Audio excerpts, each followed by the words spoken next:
What is going on, everyone, and welcome back to the channel. Today I've got a little bit of a different video that I actually wanted to do with you guys, mainly just because I honestly don't believe I've ever really done a video like this before. But in this video I'm actually going to be reacting to another Fallout YouTuber's kind of video where he talks about the future of the Fallout series and, you know, Fallout 76 and Fallout 4, this YouTuber being Juicehead. Now, I've been a pretty big follower of Juicehead for quite a while, haven't watched his content in recent years, but I mean 2018 when Fallout 76 was like the thing everyone was talking about. I used to watch this guy heaps. I actually decided to tune into this video just to see what his thoughts and opinions were on the future of Fallout, and something he actually touched on which I thought was pretty interesting actually happened to be the future of Fallout 4's Creation Club. And like most of you guys know, I love to talk about the Creation Club on this channel, and I always do, you know, the featured page updates and just keep you guys in the loop and what's going on with that, while also trying to do my best to do Fallout 76 content and just other gaming related content in general. So I actually thought, well, what would actually be a fun thing to do is actually react to the video myself and give you guys my thoughts and opinions on it, and, you know, kind of talk about his commentary and if he was right on most of the things, because I don't want to be cocky, but I like to think I know quite a bit of the Creation Club, and hey, looks like so does he. So I thought, you know what, we'll go through his commentary, see what he says, and see if he said anything that maybe I've missed along the way. And I guess it's just a big Creation Club update video, because not only is, you know, I've given you guys a lot of the news recently, I kind of put in the, you know, showing you guys what Juicehead thinks about some of the news, and I guess letting you guys see what he's doing and showing you guys how he's keeping us updated too. So I thought, you know what, let's just react to this, see how we go, and yeah, just give you guys my commentary basically on his commentary, and I guess kind of nitpick some of the things he says, but also, you know, kind of congratulate him on how informative he's been with this whole Creation Club stuff. So I guess without further ado, let's just get straight into it. Alright, here we are on Juicehead's kind of video called "Is Bethesda Wasting Fallout?"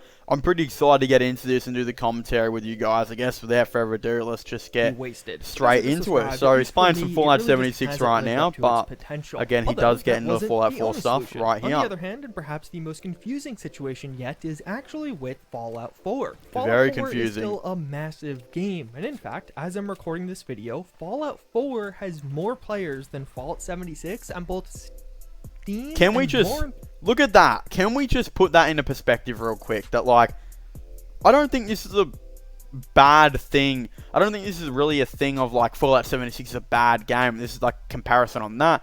I think it's more of a comparison on how little Bethesda updates Fallout 76. Like, honestly, it feels like there has been like more DLC added to Fallout 4 than Fallout 76, and they added the DLC like a year after launch. Like, we're done with it in 2016, while Fallout 76 has been getting updated since 2018, and there's less DLC, like 4 years compared to 1 year. It is crazy, and I think that's why like less people play Fallout 76 and Fallout 4. Like, it's just, it does my head in. Fallout 76 came out a year later on Steam, so most people play. Pretty crazy how much people play Battlefront too. Not necessarily as telling. The Xbox number is pretty huge. They released at the same time on Xbox. Both are on Game Pass, and yet more people are choosing to play the older Fallout game right now compared to the one that is still getting regular updates. And this big mystery. Well, I mean, here's the thing. He says regular updates, but like, dude, in 2021, like, the game got a 3-hour story quest and a bunch of like patches and that's all it got. That is legitimately all Fallout 76 like really got.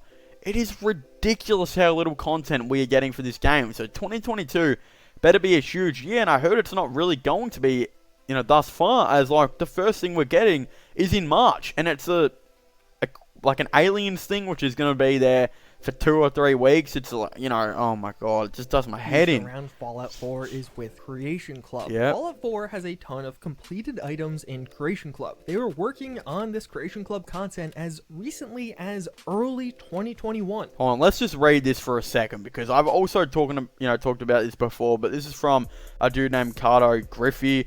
Basically, he goes on to say, "Hi everyone, we've had a lot of queries about the new content for the Creation Club. It means a lot to us to see the enthusiasm, but we don't have any news to share at this time. Many creators have been able to work on content through the pandemic, and we're looking forward to releasing this. However, for a variety of reasons, it's not something we can do just yet. As always, thank you for your continued patience and support. And this was January 28, 2021. He goes on to mention a couple of reasons later why we haven't had some Creation Club content. Juicehead does.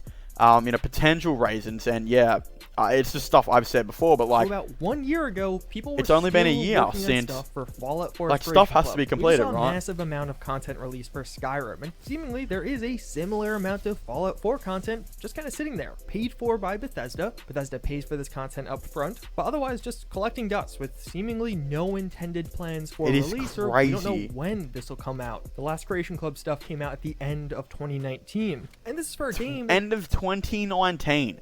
Think about that. We're in 2022 now. What is that? It's been 2 whole years. It's basically been like nearly 2.5 years at this point. Like, because I'm pretty sure that content came out in like September. It's nearly been 2.5 years since we've last gotten at least a little update. Like, what is this? It is ridiculous. I don't understand it. It is one of the most played on Xbox and Steam right now. There are a ton of people actively playing Fallout 4. Seems obvious here. Release the Creation Club content, people buy it, you make a ton of money. Why wouldn't they do that? A lot of speculation around this Creation Club lawsuit, and that could Alright, so this is it, right? So basically, Bethesda are facing a big lawsuit because when they released the season pass, they said that you get all free DLC for free from this point on if you buy the season pass.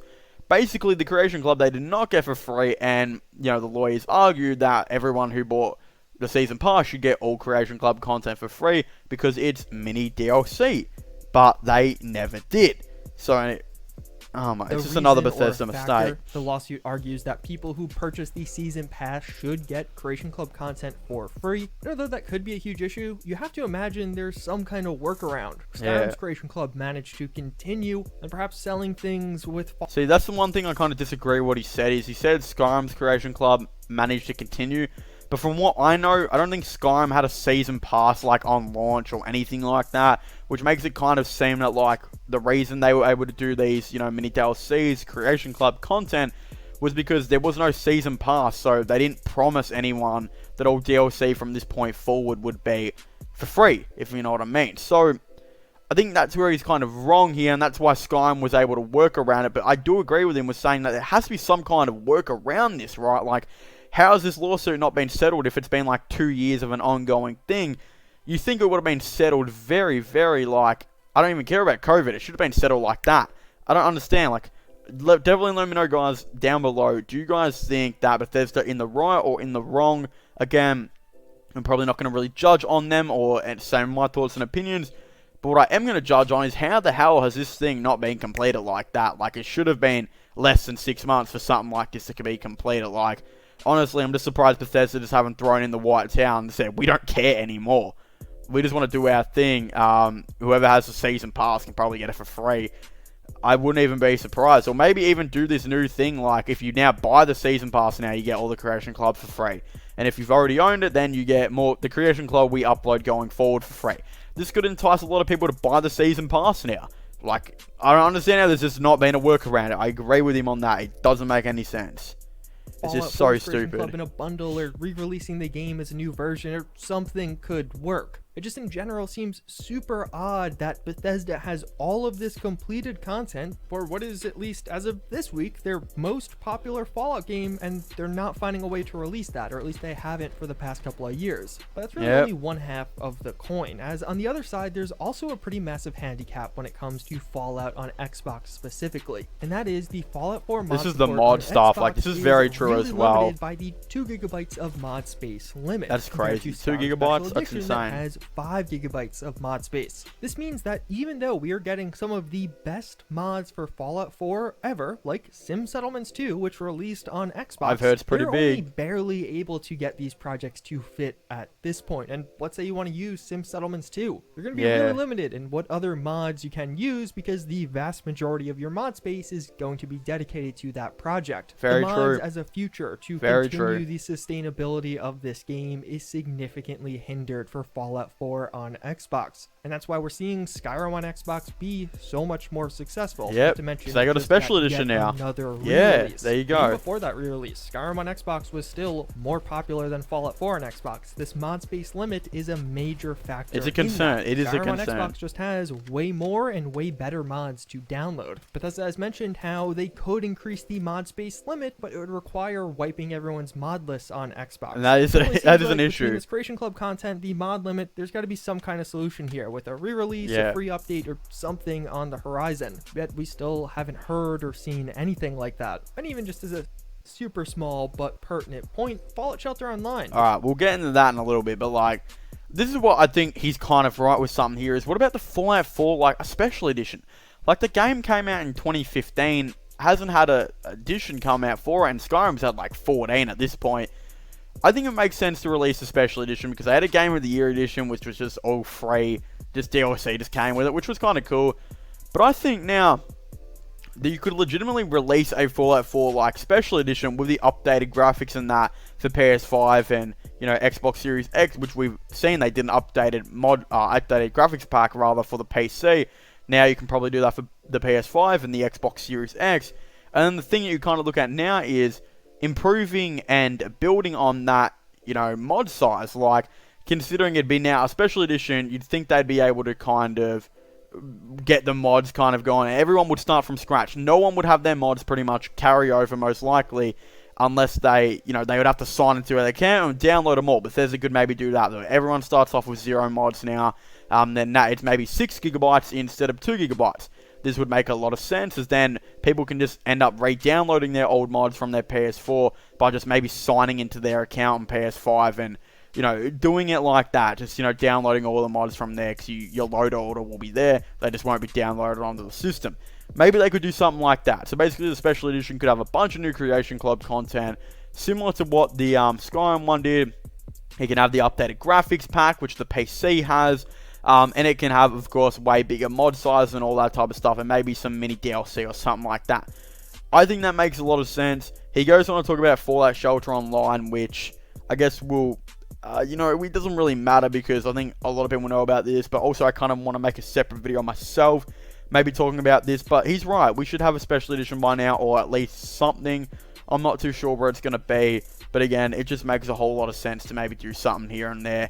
And, you know, I'm really hoping that this is maybe the year. I don't know if it will be, though, because they don't want to take interest away from Starfield. But at this point, it could just be a fill-in thing, because we haven't had any Fallout content really in a while. Last 76 content I think I played was like in May or something like that. So at least maybe they could do this as like a filler, you know, while we wait for Starfield. You know, they could release this 4 or 5 months early, and I don't think that would take any interest really away from Starfield at all. But again, this has been Juicehead's video, and again, I think he's made a lot of great points here, and I think it is, I think he's done his research, and yeah, he knows about the lawsuit, which is really, really cool. Again, I might be making a separate video on that, and just kind of talking about like that whole entire situation and why we haven't been getting any new Fallout 4 Creation Club content in 2022. Anyway, if you haven't already, please make sure to leave a like and subscribe to the channel. Don't forget to comment your thoughts and opinions down below. Would you guys like Juicehead's new video? What do you guys think about the Creation Club? Do you guys think it's going to be getting really any new updates, any new news, anything like that? Again, what are your thoughts and opinions on what he says? Was a lot of it right? Do you guys agree with him? Like, I guess it's the unfortunate truth, right? Like, I mean, it's not really much we can disagree with, because everything he said is kind of facts. This is what's going to be happening with the Creation Club.